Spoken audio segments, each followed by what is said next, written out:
Hola, buenas tardes a todos y todas. Bienvenidos a este nuevo ciclo lectivo 2023 de la Cátedra de Arti 3 y comenzamos los seminarios con el núcleo sangre y dentro del núcleo sangre, el primero de ellos, vamos a hablar en esta oportunidad de fisiología de la sangre. Y comenzamos definiendo sangre como ese tejido conjuntivo líquido que circula a través del sistema cardiovascular, que está formado por células y un componente extracelular. Ese componente extracelular se denomina plasma. Y el volumen total de sangre que tiene un adulto promedio es de alrededor de 6 litros, lo que representa entre el 7 y 8% de su peso corporal. La sangre podemos decir que está compuesta por dos elementos. Los elementos formes de la misma, que es la parte celular de la sangre, que lo conforman los eritrocitos, leucocitos y las plaquetas, y que representan aproximadamente entre el 40 y 45% del volumen total de la misma, y el plasma, que es la parte líquida en el que se suspenden los elementos formes y representa entre un 55 y un 60% de la misma. Y dentro de los elementos formes, los principales son los glóbulos rojos o hematíes o eritrocitos, que representan casi la totalidad de ese 45%. Los glóbulos rojos se encuentran en un número de 5.200.000, más o menos 500.000 en el hombre y de 4.700.000, más o menos 500.000 en la mujer. Tienen una vida media de 120 días y su función principal es el transporte de oxígeno.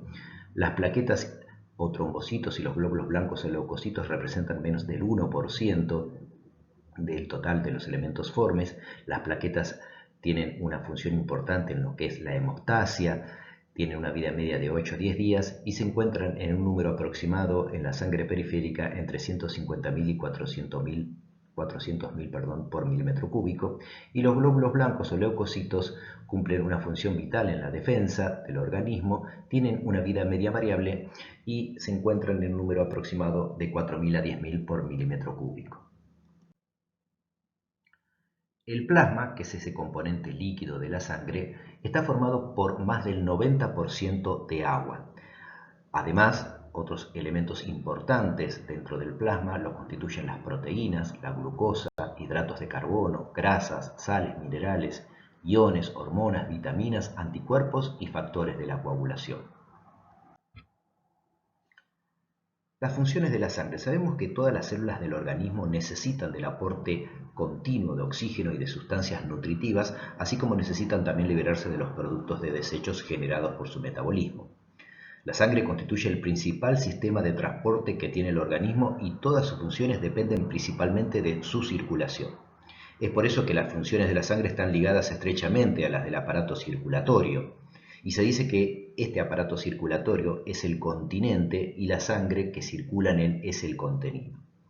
Dentro de las funciones de la sangre podemos definir una función respiratoria, ya que, como dijimos, transporta oxígeno hacia los tejidos y devuelve el dióxido de carbono hacia los pulmones. Una función nutritiva, que es el transporte de nutrientes necesarios para el metabolismo celular. Una función excretora, ya que transporta sustancias de desecho metabólico a órganos que están encargados de su excreción, por ejemplo el riñón. Una función inmunitaria, dada por los glóbulos blancos y otras sustancias como las proteínas que actúan como anticuerpos. Una función de correlación hormonal, ya que transporta hormonas desde su sitio de producción o síntesis a los sitios donde va a ejercer su efecto fisiológico. Una función de regulación térmica, ya que distribuye el calor y tiende a mantener en homeostasis la temperatura corporal total. Una función amortiguadora del pH, a través de la presencia en la misma de algunos sistemas buffer como el bicarbonato. Y una función hemostática, que es mediado por los factores de la coagulación y las plaquetas, como vimos en la diapositiva anterior. Se denomina volemia al volumen total de sangre que tiene un organismo. Por eso podemos definirla también a la volemia total como la volemia globular más la volemia plasmática. La volemia normal en un adulto promedio es de 5 a 6 litros y, como dijimos, guarda relación con el peso corporal de una persona, representando aproximadamente el 7 al 8% del peso corporal neto. Cuando hay una situación de volemia baja, vamos a estar hablando de hipovolemia, y y cuando tenemos situaciones de volemia elevada vamos a hablar de hipervolemia. Estas situaciones se dan en diferentes contextos clínicos que luego los abordaremos más adelante. Vamos a hablar ahora de los diferentes compartimientos corporales que tiene el organismo. En una persona promedio, dentro de la masa corporal total, el 40% representa masa corporal sólida y el 60% masa fluida o líquido. Dentro de ese 60%, las 2/3 partes es líquido o fluido intracelular de las diferentes células de los diferentes tejidos que componen o que conforman los diferentes órganos, y el tercio restante es fluido extracelular. De ese fluido extracelular, el 80% es fluido intersticial, es ese fluido que se encuentra distribuido entre las células, y el 20% es plasma, ¿sí? Es lo que vimos como el componente líquido de la sangre y que circula dentro de los vasos sanguíneos. Tanto el componente intersticial y del plasma están separados por la membrana capilar. Repasamos otra vez. El agua corporal total en un individuo de 70 kilos. El agua corporal total representa el 60% del peso corporal de una persona, entonces aproximadamente 42 litros. Como dijimos, el mayor componente de agua corporal está dado o se encuentra en el líquido intracelular, que es aproximadamente el 40% de ese 60%, y el 20% es líquido extracelular. De ese 20%, el 15% de ese líquido extracelular es líquido intersticial y el 5% es plasma. Como dijimos en la diapositiva anterior, el líquido intersticial y el plasma están separados por lo que es el endotelio capilar. Acá tenemos otra vez la imagen similar a la diapositiva anterior. Endotelio capilar que separa el compartimiento de plasma con el líquido intersticial, ambos componentes del líquido extracelular. Otra vez, en forma esquemática, el agua corporal total, dijimos que representa aproximadamente el 60% del peso corporal, las 2/3 partes líquido intracelular, el tercio restante es líquido extracelular, y ese líquido extracelular se divide en dos: el líquido intersticial, que representa las 3/4 partes de este total del líquido extracelular, y la cuarta parte es líquido intravascular, ¿sí? Que es el que, o el mejor dicho, el responsable de la perfusión tisular. Vamos a analizar someramente la composición del plasma y del líquido intersticial, también comparándolo con el medio intracelular, pero principalmente el análisis de estos dos componentes del líquido extracelular. Como verán, se mantiene en la composición de los mismos, tanto del líquido intersticial como del plasma, lo que se llama la ley de electroneutralidad. ¿Y qué significa? Que la cantidad de aniones se equipara con la cantidad de cationes. Recuerden, un anión es el que tiene carga negativa y un catión es el que tiene carga positiva. En ambos compartimientos, tanto en el plasma como en el líquido intersticial, el principal catión es el sodio. Y el principal anión, tanto en el plasma como en el líquido intersticial, es el cloro, como lo estamos viendo aquí. Una de las diferencias principales que existe entre el plasma y el líquido intersticial es la mayor cantidad de proteínas que tiene el plasma, representado aquí en naranjita, comparándolo con el líquido intersticial, y que van a ver después, más adelante de la clase, en el transcurso del seminario, la importancia que tienen estas proteínas dentro del líquido intravascular en lo que tiene que ver con la distribución de los fluidos a través de las membranas. Vamos a definir lo que es hematocrito. Muchos de ustedes habrán visto en análisis de sangre que cuando se evalúa un hemograma se presenta como parámetros a evaluar hematocrito, hemoglobina, plaquetas, glóbulos blancos. Bueno, ¿qué es el hematocrito? Es la relación entre el volumen globular y el volumen de sangre total y se expresa en porcentaje. ¿Cómo se logra el hematocrito? Una muestra de sangre que se centrifuga. Una vez centrifugada, queda una porción de plasma libre de células, ¿sí?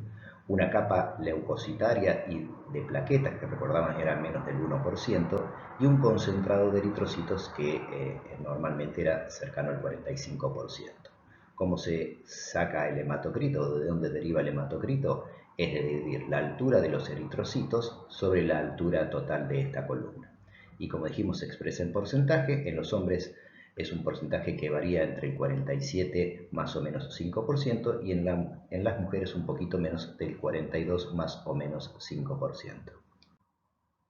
Si bien en la práctica clínica existe bastante correlación en la mayoría de las veces entre el hematocrito y la presencia o ausencia de anemia en un paciente, vamos a ver que el mismo no es un buen parámetro para definir si un paciente tiene o no tiene clínicamente anemia.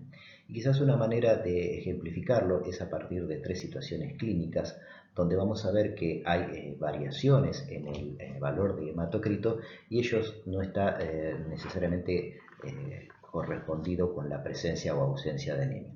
Por ejemplo, ante una situación de hemorragia importante, como puede ser una persona que tenga una hemorragia digestiva o un traumatismo con una lesión de un vaso sanguíneo importante donde se genera una pérdida importante de la volemia, en la hemorragia vamos a ver que hay pérdida homogénea tanto de plasma y de glóbulos rojos.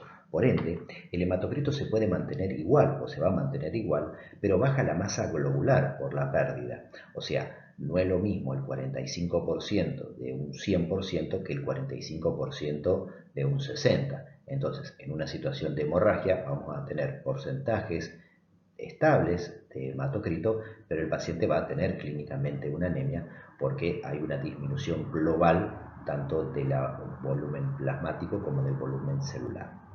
En la situación de embarazo ocurre lo contrario.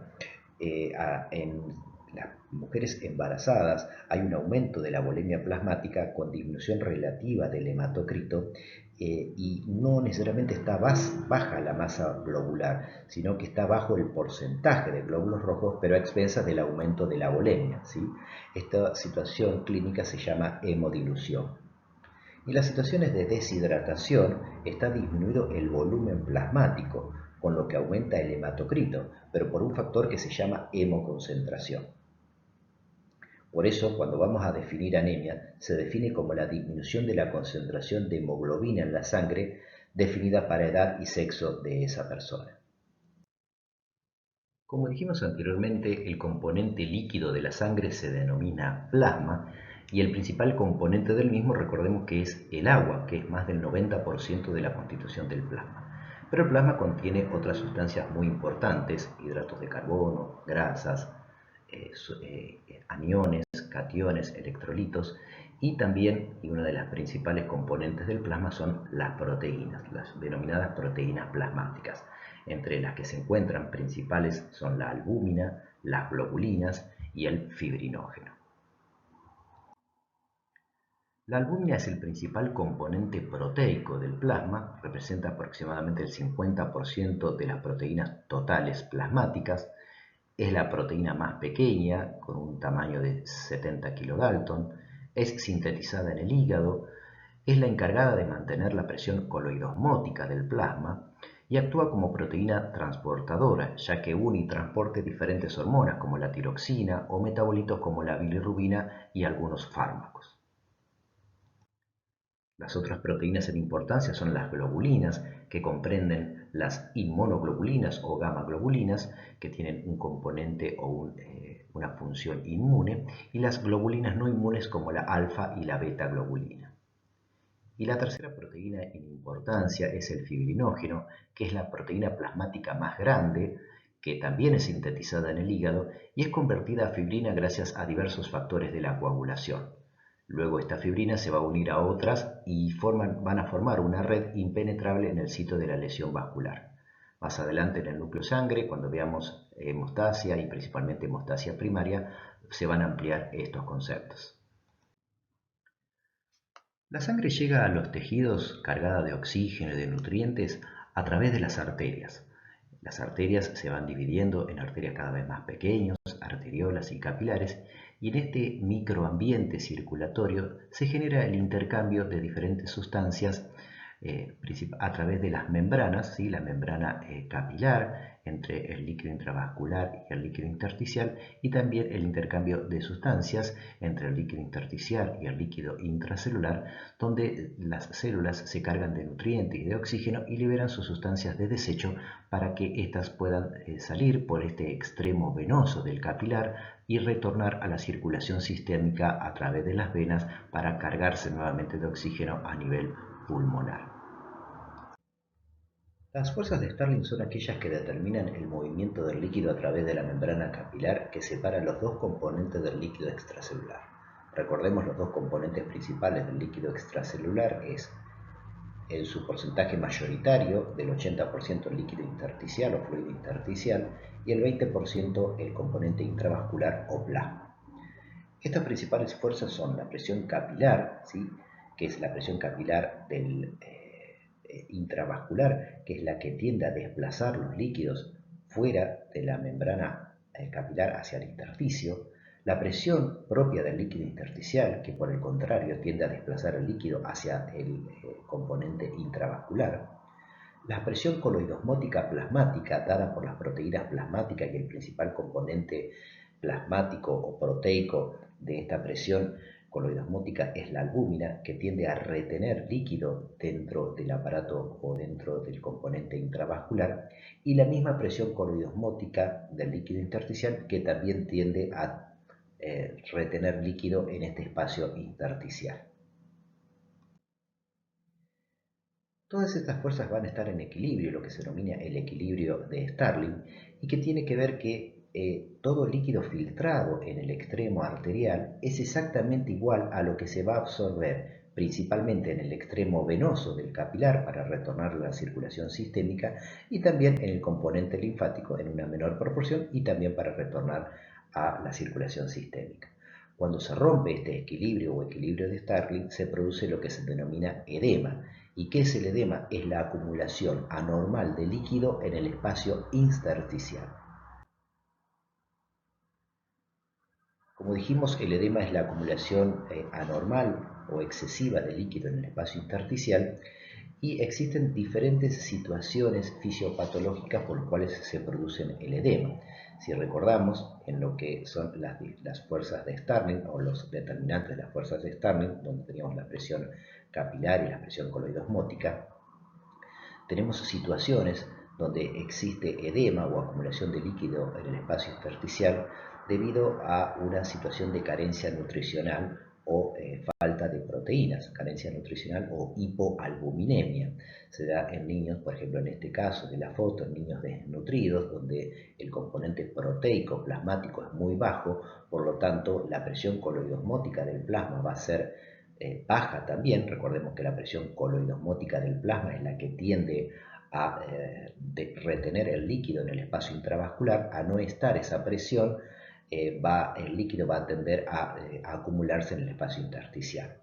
Una situación similar en cuanto a la fisiopatología, porque es la disminución de proteica a nivel del plasma, pero fisiopatológicamente diferente en esta situación, en una enfermedad o un síndrome que se denomina síndrome nefrótico. Acá ya no es carencial, sino que hay una pérdida de las proteínas de albúmina por la orina a partir de una alteración de la membrana capilar a nivel renal.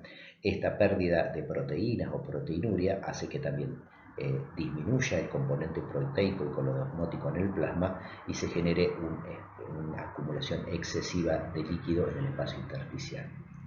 Y una situación diferente desde lo fisiopatológico es cuando se produce edema por aumento de la presión hidrostática. Recordemos que la presión capilar, ¿sí?, tiende a desplazar líquido del espacio intravascular al intersticial.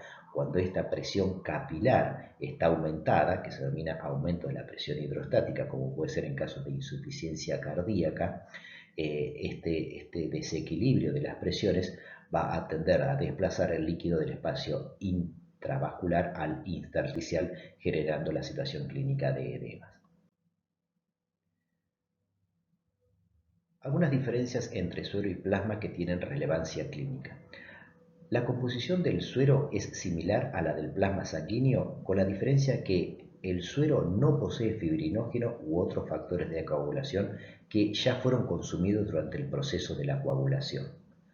Por eso, si tengo un paciente con una hemorragia que necesito detener la misma y necesito factores de la coagulación, lo que voy a indicarle es precisamente plasma y no suero, porque el plasma es lo que posee este fibrinógeno y diferentes factores de coagulación para detener la hemorragia que se pueda producir en un paciente en una situación clínica donde hay una alteración de estos factores de la coagulación. La hematopoiesis es la que se encarga de mantener un nivel constante de los diferentes tipos de células que hay en la sangre periférica. Las células sanguíneas tienen una vida media limitada, por lo cual se producen y se destruyen de manera continua. Como vemos, la hematopoiesis comienza ni bien se produce la gestación. La primera parte de la hematopoiesis se produce en el primer trimestre en el saco vitelino.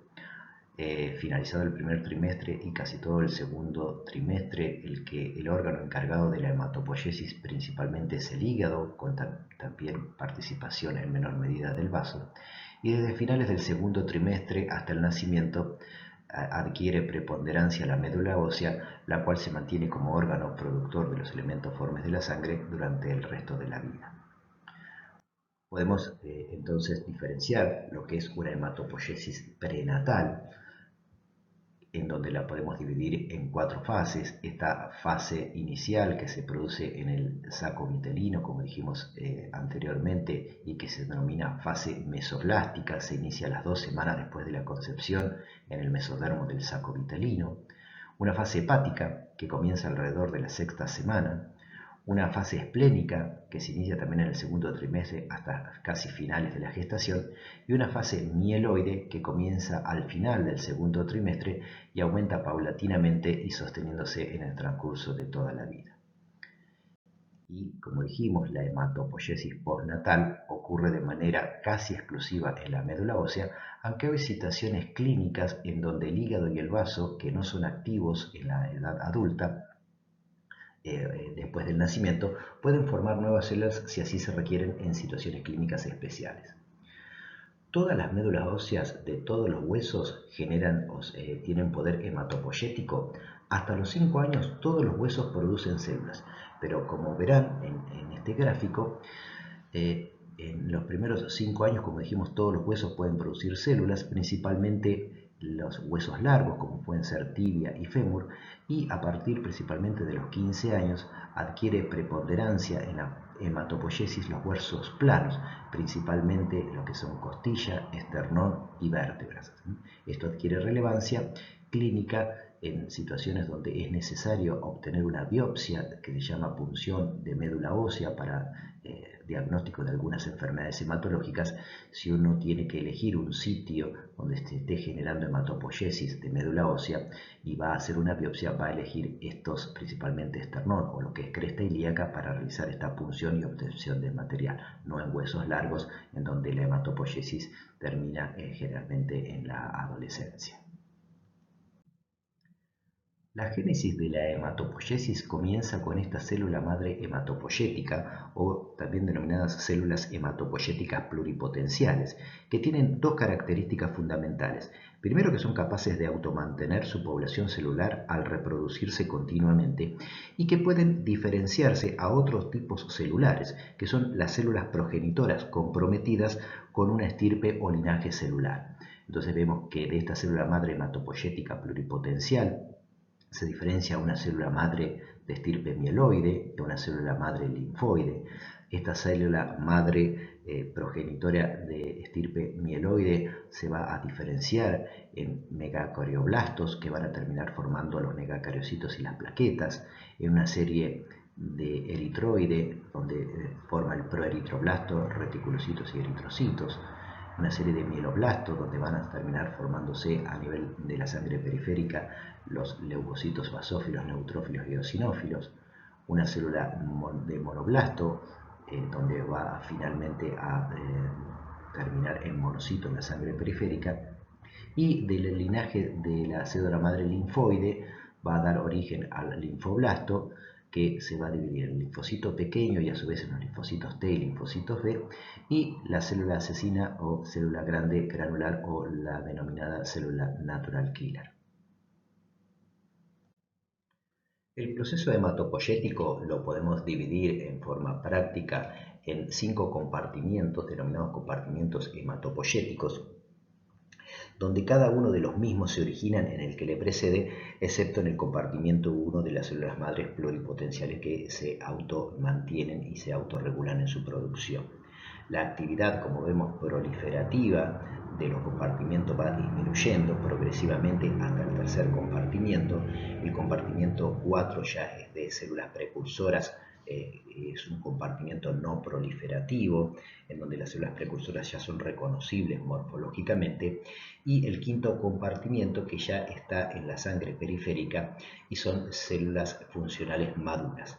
El compartimiento 1 al 4 se encuentra dentro de los órganos hematopoyéticos, la médula ósea en los adultos. Y dentro de la hematopoiesis vamos a centrarnos en esta oportunidad en puntualmente la eritropoiesis, que es el proceso que corresponde a la generación de eritrocitos, que son los glóbulos rojos, y que tiene una duración entre 5 y 7 días. Inicia con una etapa de hemocitoblasto o célula madre que se diferencia en el proeritroblasto, en el eritroblasto, normoblasto, reticulocito y finalmente los eritrocitos que aparecen en la sangre periférica. Hay un porcentaje muy pequeño que va entre el 1 y el 2% de reticulocitos que están en sangre periférica y en estos valores se considera normal. Como vamos a ver más adelante, el porcentaje de reticulocitos puede aumentar o disminuir y eso nos va a ayudar a caracterizar algunos tipos de anemias, como vamos a ver en seminarios posteriores. La eritropoyetina es la hormona fisiológica encargada de regular la eritropoyesis y es irritada por el parénquima renal. En esta diapositiva se amplía un poco más el proceso de eritropoyesis, que comienza con el hemocitoblasto y que termina con el eritrocito maduro en sangre periférica, pasando por el proeritroblasto, eritroblasto basófilo, eritroblasto policromatófilo, eritroblasto ortocromatófilo o normoblasto, normoblasto, reticulocito y eritrocito. Como vemos acá el tiempo, dijimos que 6 días en la médula ósea y 120 días la duración o la vida media del glóbulo rojo. Las características de algunos de los precursores del eritrocito, que no tiene sentido que lo leamos acá, pero sí es importante después que recuerden las características histológicas de estos precursores del eritrocito en la eritropoyesis. Como dijimos, la eritropoyetina es la principal hormona que estimula la producción de glóbulos rojos. ¿Y qué situaciones van a ser las que estimulan la producción de eritropoyetina? Principalmente por el riñón en un 90% y en un menor porcentaje por el hígado, que es de un 10%. La hipoxia tisular es el principal estímulo para la producción de la eritropoyetina. Ante situaciones clínicas de disminución del oxígeno tisular, como pueden ser en la disminución del volumen de sangre, en situaciones de anemia, alteraciones del flujo sanguíneo o enfermedades pulmonares que disminuyen o que alteran la oxigenación de la sangre, esta disminución de oxigenación en los tejidos va a estimular la producción de eritropoyetina, principalmente por el riñón, y que va a actuar principalmente en la eritropoyesis a nivel del proeritroblasto, estimulando la formación de células rojas que se van a ver en la sangre periférica. La eritropoyetina se estimula rápidamente en minutos a horas, pero los glóbulos rojos se ven a los 5 días. Esto quiere decir que seguramente actúa principalmente, como dijimos, a nivel del proeritroblasto. Y ahora hablemos directamente de los eritrocitos, algunas características morfológicas de los mismos. Son discos bicóncavos anucleados, tienen una vida media, como dijimos, de 120 días, tienen un tamaño definido entre 80 y 100 femtolitros y tienen una capacidad de deformarse que está dada por las características especiales que tiene la membrana del eritrocito, que le da estabilidad mecánica y flexibilidad necesaria para resistir las fuerzas ejercidas durante la circulación y principalmente la microcirculación. El componente principal de los eritrocitos es la hemoglobina. Vamos a hacer una somera mención de la misma, ya que esto se va a ver detalladamente en el seminario que sigue, pero bueno, la hemoglobina es una proteína tetramérica encargada de transportar el oxígeno y el dióxido de carbono, que está constituida por 4 cadenas polipeptídicas, 2 cadenas alfa y 2 cadenas beta, 4 porfirinas más un hierro ferroso. Acá lo mostramos, como les dije, se va a ampliar los conceptos en el seminario que sigue. Los valores normales de hemoglobina en el hombre de 13 a 16 gramos por ciento, en la mujer de 12 a 15 gramos por ciento, y en el embarazo la hemoglobina normal tiene como un valor mínimo de 11 gramos por ciento. Recordemos, valores por debajo de 13 en el hombre, por debajo de 12 en la mujer y por debajo de 11 gramos por ciento en la mujer embarazada se consideran anemia. ¿Y qué es la anemia? Como dije, se define por un déficit de la hemoglobina en la sangre, la cual puede ser causada por una disminución de los glóbulos rojos o por una disminución de la hemoglobina dentro de los glóbulos rojos. Los índices hematimétricos son aquellos que vamos a utilizar para caracterizar a una anemia. Los principales que utilizamos son el volumen corpuscular medio, que es el volumen promedio que tiene un glóbulo rojo, y la hemoglobina corpuscular media, que es el peso promedio de un glóbulo rojo. Una manera práctica de calcular o determinar el volumen corpuscular medio es a partir de esta fórmula. Volumen corpuscular medio es igual al hematocrito por 100 dividido las dos cifras iniciales de los glóbulos rojos. Esto nos va a dar un valor que, si está entre 80 y 100 femtolitros, es normal. Entonces, si estamos ante una anemia con estos valores de volumen corpuscular medio, vamos a hablar de una anemia normocítica o de normocitosis. Si estamos ante una situación de anemia o una anemia definida por hemoglobina y el valor del volumen corpuscular medio nos da menos de 80, vamos a estar ante una situación, de microcitosis. Y si el volumen corpuscular medio nos da más de 100, vamos a estar en una situación de macrocitosis. Como dijimos, otro de los índices hematimétricos que utilizamos es la hemoglobina corpuscular media, que es el peso promedio de un glóbulo rojo y que se puede obtener a través de la fórmula de hemoglobina por 100 dividido las dos cifras iniciales de los glóbulos rojos. El valor normal es de 28 a 32 picogramos. Si tenemos un valor menor de 28, vamos a estar ante una situación de hipocromía. Entre 28 y 32 es normal, por lo tanto va a haber normocromía, y mayor de 32 técnicamente es hipercromía, pero en la práctica clínica la situación de hipercromía no tiene relevancia. Podemos también caracterizar las anemias según el recuento de reticulocitos, y en función de esto podemos tener anemias con un porcentaje de reticulocitos bajos, ¿sí?, menor de ese 1% que dijimos que era normal que pudiera aparecer en sangre periférica, o con porcentaje de reticulocitos altos, mayor del 2%, que dijimos que era el porcentaje que podía aparecer normalmente en sangre periférica. En el primer caso de reticulocitos bajos se denominan anemias arregenerativas o centrales, y las causas más comunes son por déficit de algunos factores como el hierro, el ácido fólico y vitamina B12, que se van a ampliar estos conceptos en seminarios posteriores.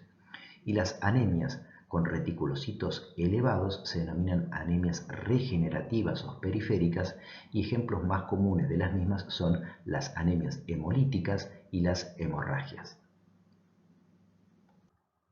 Y para ir finalizando, vamos a definir el concepto de eritrosedimentación, que traduce la distancia en milímetros de la caída de los eritrocitos en un tubo de ensayo de Winthrop en un periodo de 1 hora. Y estos valores de eritrosedimentación van a estar influenciados por numerosos factores, el más importante de ellos es la edad.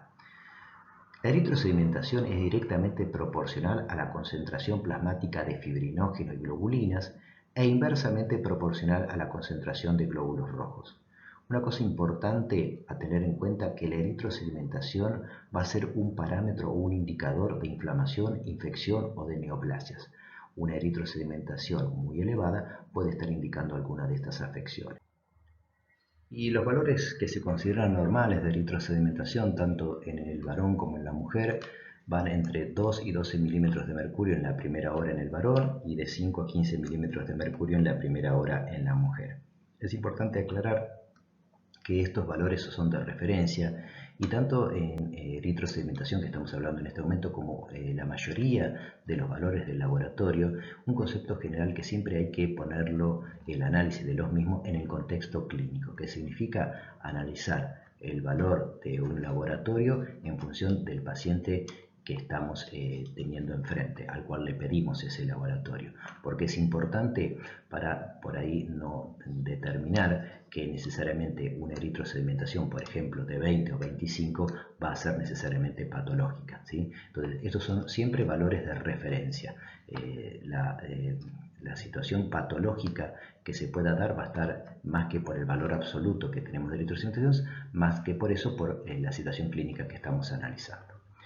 Bueno, situaciones que aumentan la eritrosedimentación, fisiológicas como el embarazo y la vejez, situaciones patológicas donde hay alteración de las proteínas plasmáticas, como pueden ser las infecciones agudas, procesos inflamatorios crónicos, neoplasias y en situaciones de anemias intensas. Y van a disminuir la eritrosedimentación en situaciones de policitemias, ¿sí?, que es el extremo o lo opuesto a las anemias, donde hay un aumento considerable de la concentración de glóbulos rojos, y en situaciones de alteración de las proteínas plasmáticas, como son disminución de las mismas, como puede ser disminución de fibrinógeno e insuficiencia hepática. Bueno, de esta manera terminamos el primer seminario de fisiología de la sangre de este núcleo sangre. Espero que les haya sido de utilidad. Siempre les recuerdo que acá se van a dar conceptos fundamentales y que es importante que amplíen estos conceptos con la bibliografía que se les sugiere en el PTD. El próximo seminario va a ser de hemoglobina y bueno, les agradezco a todos por su atención.